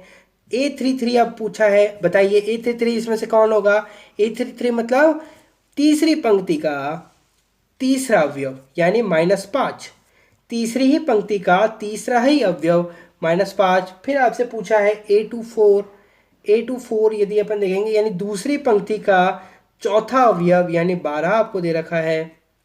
फिर आपसे पूछा है A23 यानी दूसरी पंक्ति का, ये दूसरी पंक्ति है अपने पास, दूसरी पंक्ति का तीसरा अवयव यानी 5/2। तो इस प्रकार से अपन ने पहले प्रश्न को सॉल्व करा बहुत अच्छे तरीके से। क्या समझ में आ रहा है क्या। चलिए, अब अपन जो दूसरा प्रश्न है आपका एनसीईआरटी का प्रश्नमाला 3.1 का जो दूसरा प्रश्न है वो आपकी स्क्रीन पर आपको दिख रहा होगा। लिखा है यदि किसी आव्यूह में 24 अवयव हैं, यदि किसी आव्यूह में 24 अवयव हैं तो इसकी संभव कोटियां क्या है, यदि इसमें 13 अवयव हों तो कोटियां क्या होंगी। बोला है कि एक आपके पास आव्यूह है, ऐसा प्रश्न अपन ने उदाहरण में भी करा था, परेशानी नहीं आनी चाहिए, फिर भी बता देता हूँ। एक आव्यूह आपको दे रखा है जिसमें अवयवों की संख्या, अवयव कितने दे रखे हैं भाई, 24 दे रखे हैं। तो आपसे क्या पूछ लिया है, कोटि पूछ ली। क्या करोगे बताओ? गुणनखंड करेंगे सर हम, है ना। हम 24 अवयव को लिख तो सकते नहीं है बार बार, बहुत ज़्यादा हो जाएंगे। हम क्या करेंगे, 24 के गुणनखंड करेंगे। तो एक तरीका तो मेरे पास हो सकता है कि मैं 24 गुणा 1 करूं, यानी 24 पंक्तियां कर दूं और एक स्तंभ हो। या फिर मैं एक पंक्ति या 24 स्तंभ कर सकता हूँ, ऐसे भी लिख सकता हूँ, इसका बिल्कुल उल्टा। अब 24 देखो किस किस के पहाड़े के अंदर और आता है, देखो 12 के पहाड़े में आता है, 12 दूनी 24 होता है, तो 12 गुणा 2 कर सकता हूँ मैं। 12 पंक्तियाँ और 2 स्तंभ बना के लिख सकता हूँ। इसका उल्टा कर लो, 2 पंक्तियाँ और 12 स्तंभ बना सकता हूँ मैं। ठीक है, 12 का पहाड़ा हो गया। 4 का पहाड़ा ले लो, 4 6 जा 12, 4 4 गुणा 6, 4 पंक्तियाँ 6 स्तंभ कर लूँ। या इसका उल्टा कर लूँ, 6 गुणा 4, जहाँ पर 6 क्या है, पंक्तियाँ हैं, और 4 क्या है, स्तंभ है। बहुत बढ़िया। देखिए और क्या हो सकता है, देखो 8 हो सकता है, 8, है ना। 8 का पढ़ा बोले 8 3 जो 24 होता है। 8 गुणा 3, 8 पंक्तियाँ 3 स्तंभ, या फिर 3 पंक्तियाँ 8 स्तंभ, ये भी हो सकता है। बहुत बढ़िया। चलिए, तो ये हो सकते हैं अमूमन अपने कितने तरीके हो गए, 1 2 3 4 5 6 7 8। तो यहाँ पर 8 अपने तरीके देख लिए। ठीक है, तो यही संभव हो सकते हैं और इसके अलावा नहीं हो सकते। 24 इंटू 1 का मतलब क्या है, यहाँ समझो। 24 यानी पंक्ति 24 पंक्तियाँ होंगी, यानी इस प्रकार से 24 पंक्तियाँ होंगी, एक पंक्ति, दो पंक्ति, तीन पंक्ति, चार पंक्ति, 5 6 7 8, और एक स्तंभ होगा सिर्फ। ठीक है, और इसी प्रकार से ये आगे दे रखा है। फिर आपको दे रखा है एक और, इसी के अंदर दे रखा है, यदि इसमें 13 अवयव हो, तो यदि यही अवयव आपको दे रखा है और इसमें यदि अवयव आपको कितने दे रखे हैं, 13 अवयव दे रखे हैं, तो आपसे कोटि पूछी है, तो उसकी कोटि क्या हो जाएगी, इसकी कोटि तो अपने पास ये हो जाएगी। ठीक है, ठीक है, ये वाली कोटि यहाँ पर हो जाएगी। अब इसकी कोटि पूछी है, तो इसकी कोटि अपन यहाँ दे देते हैं जवाब। तो इसकी कोटि मैं रेड से लिख देता हूँ 13। तो 13 के गुणनखंड क्या होते हैं, एक तो 13 गुणा 1 होता है, और एक होता है 1 गुणा 13, बस इसके अलावा तो कुछ होते नहीं है। तो ये इसकी कोटि हो जाएगी। ठीक है, समझ में आ रहा है। चलिए, अब अपन तीसरे प्रश्न पर बढ़ते हैं आगे। तीसरा प्रश्न आपको आपकी स्क्रीन पर दिख रहा होगा, लिख रखा है, यदि किसी अवयव में 18 अवयव हैं तो कोटि ज्ञात कीजिए। 18 अवयव है और 5 अवयव है तो कोटि ज्ञात करना है। वही इसी के जैसा सवाल है, तीसरे जैसा। तीसरा जो सवाल है वो आपको दे रखा है, अवयव आपको कितने दे रखे हैं, यदि 18 अवयव हैं तो आपसे कोटि पूछ ली है, तो आपसे कोटि पूछ ली है, तो कोटि कितनी हो जाएगी, 18 के गुणनखंड कर दो। क्या होते हैं, 1 गुणा 18 हो जाएगा, एक तो 18 गुणा 1 हो जाएगा। बहुत बढ़िया। एक हो जाएगा 2 गुणा 9, 9 टू 9 जा 18 होता है, एक 9 2 जा 18 होता है। बहुत बढ़िया। एक 3 6 जा 18 होता है, एक 6 3 जा 18 होता है। ये इसके अब कोटि हो जाएगी, यदि अवयव कितने हैं, 18 हैं तो। यदि अवयव आपको आगे और सवाल में दे रखा है, यदि अवयव आपके पास कितने हैं, 5 हैं, तो कोटि क्या हो जाएगी, तो कोटि कौन लिखेगा, गुणनखंड कर लो, 1 गुणा 5 होता है और 5 गुणा 1 होता है, इसके अलावा कुछ नहीं हो सकता। चलिए, बहुत बढ़िया। तो अपन ने यहाँ पर 3 सवाल कंप्लीट करे, 5 सवाल कर लेते हैं आज की वीडियो में कंप्लीट, फिर अगले अपन सवाल अगले वीडियो में करेंगे। ठीक है, वीडियो लंबा हो रहा है कोई बात नहीं, लेकिन मज़ा आना चाहिए आपको। ठीक है, मैं भी आपके साथ लगातार ही बैठ रहा हूँ। ठीक है, चौथा जो सवाल है वो आपको आपकी स्क्रीन पर दिख रहा है कि 1 2 गुणा 2 अवयव आपको दे रखा है, ए बराबर ए आई जे की रचना कीजिए जिसके अवयव निम्नलिखित प्रकार से प्रदत्त हैं। बहुत बढ़िया, अच्छा सवाल है। देखेंगे कि 1 2 गुणा 2 अवयव दे रखा है आपको, एक अवयव दे रखा है 2 गुणा 2 का। ये देखिए, एक ए अवयव है जिसकी कोटि है 2 गुणा 2, तो A11 A12 A21 और A22, ये 2 गुणा 2 का मैंने अवयव तैयार कर लिया, 2 गुणा 2 का अवयव मैंने तैयार कर लिया। ठीक है, आगे क्या बोला है कि रचना कीजिए, कर ली रचना, जिसके अवयव निम्नलिखित प्रकार से प्रदत्त हैं। अब इसके जो अवयव हैं वो अपन को ज्ञात करना है। तो पहला जो अवयव दे रखा है वो देखते हैं अपन। पहला जो है वो दे रखा है आपको ए आई जे बराबर आपको दे रखा है आई प्लस जे का होल स्क्वायर बटा 2, ये दे रखा है आपको। ठीक है, तो इसको कैसे करेंगे ज्ञात, मैंने आपको बताया था कैसे करते हैं। देखिए, सबसे पहले अपन को क्या ज्ञात करना है, A11 ज्ञात करना है। क्या ज्ञात करना है, A11। तो देखिए, A11 यदि ज्ञात करेंगे तो आई की जगह 1 आएगा, जे की जगह 1 आएगा, इन दोनों का स्क्वायर हो जाएगा और 2 आ जाएगा। तो इसको डायरेक्ट करेंगे, 1 + 1 2 और 2 दूनी 4, 4/2। ठीक है, सॉल्व करेंगे 2, 2 एकम 2, 2 दूनी 4। ठीक है, इस प्रकार से हो जाएगा। A12 ज्ञात करते हैं, A12 ज्ञात करना है तो आई की जगह 1, जे की जगह 2, इसका होल स्क्वायर बटा 2। ठीक है, A12 की वैल्यू कितनी आएगी, 1 + 2 3, 3 तिया 9/2, यानी 9/2 आ जाएगा। फिर A21 ज्ञात करना है तो A21 तो आई की जगह तो 2 और जे की जगह 1, दोनों का स्क्वायर, दोनों बटा 2, 3, 3 आएगा यहाँ पर भी तो 9/2 आ जाएगा। बहुत बढ़िया। इसी प्रकार से A22 ज्ञात करेंगे तो A22 ज्ञात करेंगे तो A22 ज्ञात करेंगे तो आई की जगह भी 2, जे की जगह भी 2, इनका स्क्वायर और 2, तो 2 + 2 4, 4 का स्क्वायर करेंगे 16/2 और इसको यदि सॉल्व करेंगे 2 × 1 = 2, 2 × 8 = 16, यानी 8 आ जाएगा। तो इसका जो आव्यूह बनेगा वो किस प्रकार से बनेगा, देखिए अभिष्ट यदि आव्यूह लिखेंगे अपन तो क्या होगा, A11 की वैल्यू कितनी आई अपने पास, 2 आई, लिख दीजिए। A12 की वैल्यू, A12 की 9/2, 9/2। A21 की वैल्यू 9/2 और A22 की वैल्यू कितनी आई, 8 आई। तो ये अपना अभिष्ट आव्यूह तैयार हो गया। ठीक है, इसी प्रकार से अपन को जो सेकंड वाला दे रखा है वो भी करते हैं। देखिए यहाँ पर अपन इसको सेपरेटली लिख लेते हैं। ठीक है, अब जो दूसरा दे रखा है वो दे रखा है आपको AIJ। ठीक है, AIJ बराबर आपको दे रखा है I/J। तो कैसे करेंगे इसको, यहाँ पर यही करना है अपन को, बस इसमें अवयव चेंज हो जाएंगे। कैसे, A11 की वैल्यू रखेंगे तो I की जगह 1, J की जगह भी 1 तो 1 आ जाएगा। A12 की वैल्यू रखेंगे तो A की जगह 1, I की जगह 1 और J की जगह 2 तो हाफ आ जाएगा। A21 की वैल्यू देखेंगे, देखिए यहाँ देखिए आप, A11 की वैल्यू अपन ने निकाली, A12 की वैल्यू निकाली, A21 की वैल्यू निकालेंगे। A21 की I की जगह 2 और J की जगह 1 यानी 2। अब A22 की वैल्यू निकालेंगे तो A की जगह 2 और J की जगह 2, तो यहाँ पर 1 आ जाएगा। तो अभिष्ट आव्यूह क्या प्राप्त हुआ, A बराबर A11 1, A12 half, A21 2, A22 1। बहुत बढ़िया। चलिए यहाँ पर अपन ने अभिष्ट जो आव्यूह था वो भी तैयार कर लिया दूसरे का। अब जो तीसरा अपन को दे रखा है, तीसरा भी दे रखा है ना, हाँ तीसरा भी दे रखा है। चलिए तीसरे को सॉल्व करें। दे रखा है क्या, AIJ आपको दे रखा है, इसमें I + 2J का स्क्वायर बटा 2।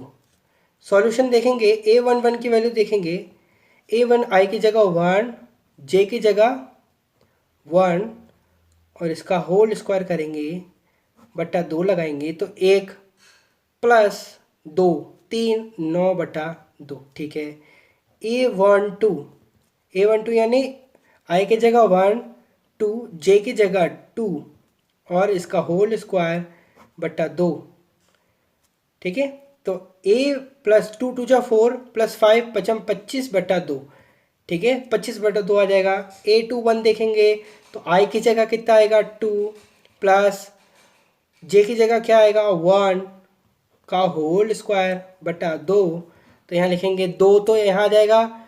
ठीक है, 2 2 4 16/2, 2 एकम 2 2 अट्ठे 16, 2 अट्ठे 16, यहाँ पर 8 आएगा। ठीक है, A22 देखेंगे तो A22 में क्या देखेंगे, I की जगह 2 प्लस J की जगह 2, J की जगह 2, दोनों का स्क्वायर बटा 2। तो यहाँ पर 2 तो 2 है ही, 2 दूनी 4, 4 और 2 6, 6 छिंग 36, 36/2। तो इसको काटेंगे 2 के पार्ट से, 2 एकम 2 1 = 2, 2 8 = 16, यानी 18 आया। तो देखेंगे यहाँ पर अभिष्ट जो हमारे पास आव्यूह आएगा, अभिष्ट आव्यूह क्या आएगा देखेंगे, यहाँ लिखेंगे A11 की जो वैल्यू आई वो 9/2 आई, फिर आई 25/2, फिर आई 8, फिर आई 18। तो इस प्रकार से अभिष्ट आव्यूह अपन को प्राप्त हुआ। बहुत बढ़िया, यहाँ पर कंप्लीट हुआ अपने पास, 4th क्वेश्चन अपने पास कंप्लीट हुआ। अब अपन ज्ञात करेंगे 5वां प्रश्न, है ना। पांचवा जो प्रश्न है वो आपकी स्क्रीन पर है, देखते हैं। देखिए स्क्रीन पर आपको दिख रहा होगा, एक 3 गुणा 4 अवयव की रचना कीजिए जिसके अवयव निम्नलिखित प्रकार से प्राप्त होते हैं। पहला ऑप्शन आपको दे रखा है ए आई जे बराबर हाफ बार वन -3i+j, और बंद कर दिया इसको। और दूसरा आपको दे रखा है ए आई जे, यानी ये अवयव दे रखे हैं आपको, और आपको 3 गुणा 4 का अवयव तैयार करना है। तो सबसे पहले जो अवयव दे रखा है उसके माध्यम से करते हैं सॉल्यूशन। एक डालेंगे और यहाँ लिखेंगे माना अवयव, माना 3 गुणा 4 कोटि का अवयव, माना 3 गुणा 4 कोटि का अवयव। ठीक है, यहाँ आप लिख लेना है इसको। ठीक है, तो मान लेते हैं ए। ठीक है, तैयार करो 3 गुणा 4 का। 3 तो क्या होना चाहिए, पंक्तियाँ। 4 क्या होने चाहिए, स्तंभ। तो देखिए 3 A11 A12 A13 A14, ठीक है। A21 A22 A23 A24 A31 A32 A33 और A34। ठीक है, अब स्तंभ 4 हैं, अवयव 3 है, ओ जो पंक्ति है वो कितनी है, 3 है। ये अपन ने तैयार कर लिया एक अवयव, 3 गुणा 4 का अवयव अपन ने तैयार कर लिया। क्या कोई दिक्कत है यहाँ तक? नहीं है सर। चलिए अब अपन क्या करेंगे, इन सबकी एलिमेंट की क्या करेंगे, ज्ञात करेंगे। A11 की वैल्यू क्या होगी, A12 की क्या होगी, A13 की क्या होगी, इस प्रकार से फिर करके अभीष्ट अपन एक अवयव तैयार करेंगे। तो देखेंगे सबसे पहले A11 की वैल्यू। तो यहाँ पर हाफ अपन को दे रखा है -3, आई की जगह क्या लिखना है भाई, देखिए यहाँ आई की जगह क्या लिखना है, 1 लिखेंगे, ठीक, प्लस जे की जगह क्या लिखेंगे, 1 लिखेंगे, और इसको बंद कर देंगे। ठीक है, हाफ। अब इस डंडे का मतलब क्या है, ये जो दो डंडे आपको लिख रखे हैं, इसका मतलब क्या होता है कि यदि इसके अंदर कोई नेगेटिव वैल्यू आ रही है तो इससे बाहर जब जाएगी वो, तो वो पॉजिटिव की हो जाएगी। ठीक है, तो हाफ यहाँ पर आएगा -3 + 1 यानी -2। तो यहाँ पर क्या आ जाएगा, 1 आ जाएगा। ठीक है, क्या आ जाएगा, A11 की वैल्यू कितनी आ जाएगी, 1 आ जाएगी। बहुत बढ़िया।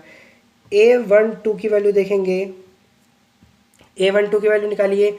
A12 की वैल्यू ये रहा।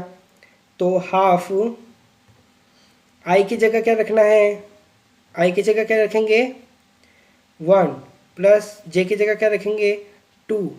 सॉल्व करेंगे, 3 -3 में से 2 गया, 1, तो हाफ बचेगा, तो ये हाफ आ जाएगा। ठीक है, अब आगे करते हैं A13 करते हैं। A13 करेंगे तो क्या आ जाएगा, हाफ -3, आई की जगह 1 प्लस 3 जे की जगह, हाफ यहाँ पर आएगा -3 + 3 कटा, और यहाँ पर कितना बचा, 0। क्या बचेगा, 0। यहाँ पर आ गया 0। चलिए अब A14 की वैल्यू ज्ञात करते हैं। हाफ -3 1 प्लस A14 यहाँ पर बना है 4 आएगा, हाफ -3 + 4 बराबर -3 + 4 यानी कि कितना आएगा, 1। तो हाफ यहाँ पर आ जाएगा। ठीक है, अब A21 की वैल्यू ज्ञात करते हैं। ये अपन ने पूरी ज्ञात कर ली है ना, ये पूरी लाइन अपन ने ज्ञात कर ली। अब ये वाली ज्ञात करते हैं A21 की।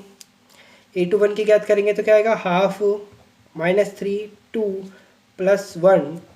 ठीक है, हाफ -6 + 1 बराबर 5/2 आपके पास आंसर आ जाएगा। ठीक है, समझ में आ रहा है ना, इसको कैसे सॉल्व करेंगे, अब इतना तो आता ही है आपको। A22, ठीक है, हाफ -3 2 + 2 बराबर हाफ -6 + 2 बराबर हाफ। बताइए, -6 में से 2 गए, -4, तो 2 आ जाएगा यहाँ पर आंसर, है ना। सॉल्व करेंगे, दिमाग में करना है अपन को सॉल्व।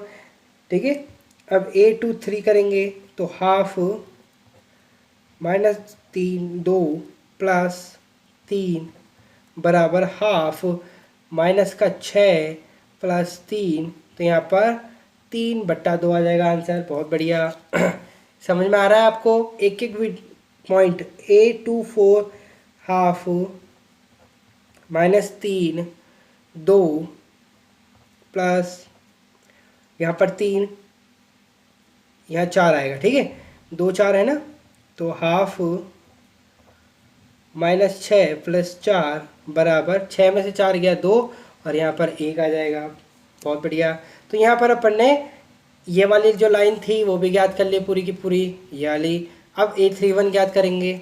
A31 का देखेंगे तो A31 देखेंगे तो हाफ -3 3 प्लस 1 बराबर हाफ 9 प्लस 1, माइनस का 9 प्लस 1, तो 8/2, तो यानी 4 आएगा यहाँ पर आंसर। ठीक है, तो A32 यदि देखेंगे हाफ -3 3 प्लस 2 बराबर हाफ 3 3 जो 9 प्लस 2, तो यहाँ पर 7/2 आएगा। ठीक है, 7/2, यहाँ पर 7 आएगा और यहाँ पर /2। ठीक है, अब A33 देखेंगे। A33 हाफ -3 3 प्लस 3 बराबर हाफ 3 3 जा 9 प्लस 3 बराबर 9 में से 3 गए 6। ठीक है, और वो 2 3 जा 6 है, 6/2 होगा, तो 3 से काट देंगे, तो 3/3 आ जाएगा। 3 आ जाएगा यहाँ पर। अब यहाँ पर A34 ज्ञात करेंगे तो हाफ -3 4, A34 ज्ञात करना है, A34 ज्ञात करना है, तो यहाँ 3 आएगा, यहाँ 4 आएगा, बराबर हाफ 3 3 जा 9 प्लस 4 बराबर 9 में से 4 गया 5, तो 5/2 यहाँ पर आंसर आ जाएगा अपने पास। बहुत बढ़िया। तो क्या समझ में आ रहा है? अब इसका अभिष्ट तैयार कर लीजिए आप। इसका आव्यूह तैयार करेंगे, आव्यूह तैयार करें। देखिए, यदि हम इसको A माना था ना अपन ने, ये इसको यहाँ पर पहले एक लाइन खींच लेते हैं। A माना था अपन ने, A माना था, तो यहाँ पर A माना था, तो A11 की वैल्यू क्या थी अपने पास? 1 आई थी। कितनी आई थी? 1 आई थी।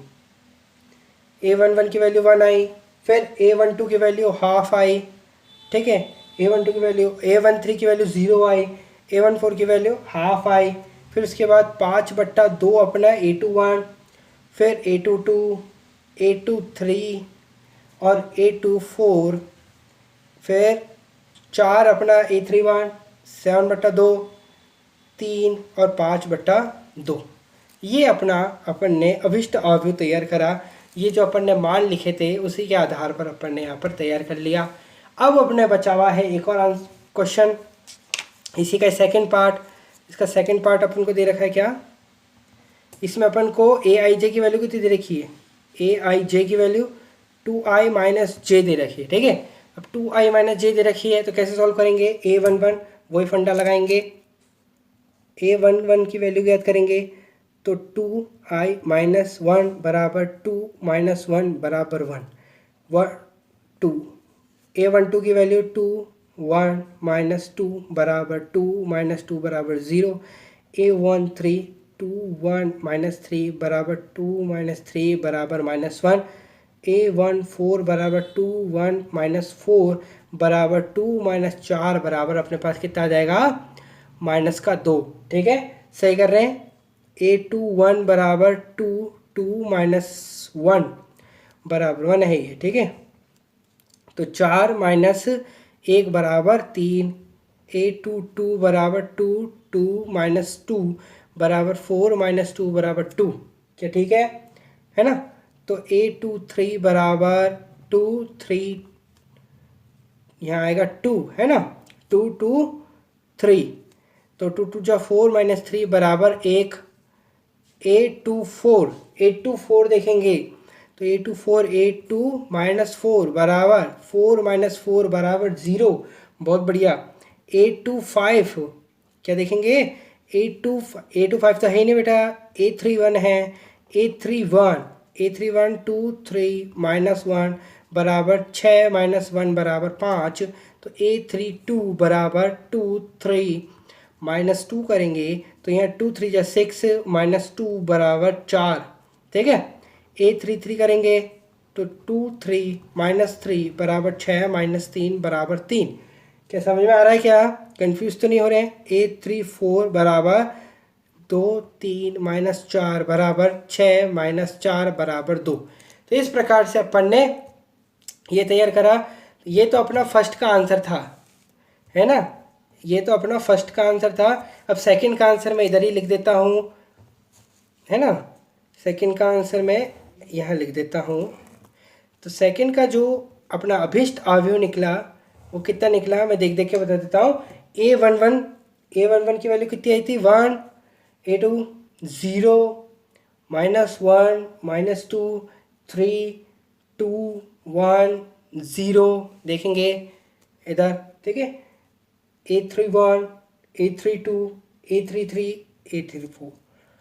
ये अपना अवयव तैयार हुआ। कितनी कोटि का? 3 गुणा 4 की कोटि का। इसकी भी कोटि लिख लो, 3 गुणा 4। ठीक है, इस प्रकार से सॉल्व करेंगे अपन तो अपने मार्क्स बिल्कुल फुल आना संभव है।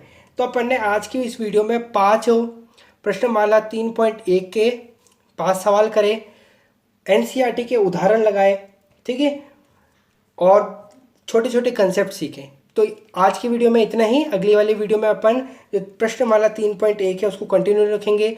वीडियो अच्छा लगा हो तो वीडियो को लाइक करेंगे, चैनल को सब्सक्राइब करेंगे और अपने सभी दोस्तों के साथ शेयर करेंगे इस वीडियो को, ताकि अपन आगे बढ़ सकें। धन्यवाद एंड गॉड ब्लेस यू।